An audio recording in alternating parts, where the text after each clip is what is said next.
బయట కొన్నట్టు చిప్స్ అచ్చంగా ఇంట్లోనే ఈజీగా ప్రిపేర్ చేసుకోవచ్చు. బయట కొంటే ఏ ఆయిల్ వాడతారో, ఎన్ని రోజులు నిలువ ఉన్నాయని ఆలోచిస్తూనే కొంటూ ఉంటాము. అయితే పిల్లలు అడిగారని తప్పనిసరి పరిస్థితుల్లో అయితే కొనిస్తూ ఉంటాం కదా, అలాంటి ఏ డౌట్స్ లేకుండా ఇంట్లోనే ఈజీగా బయట కొన్నట్లు క్రిస్పీగా క్రంచీగా వస్తాయి.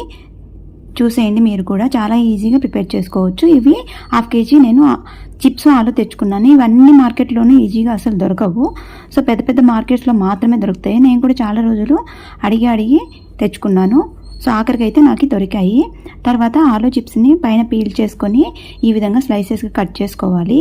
సో వీటిని ఉప్పు నీళ్ళు అలా ఏమి వేసుకోవాల్సిన అవసరం లేదు. డైరెక్ట్గా మీరు ఇలా కట్ చేసుకొని ఆయిల్లో వేసేసుకోవచ్చు. చూడండి, ఇక్కడ ట్రాన్స్పరెంట్గా కనిపిస్తున్నాయి కదా, ఈ విధంగా అన్ని స్లైసెస్గా చేసుకొని పక్కన పెట్టేసుకోండి. చూడండి, చేతులు పక్క నుంచి ఆ పక్కకి ట్రాన్స్పరెంట్గా కనిపిస్తున్నాయి కదా, ఇంత తిన్గా ఉంటేనే చిప్స్ క్రిస్పీగా వేగుతాయి, ఈవెన్గా వేగుతాయి.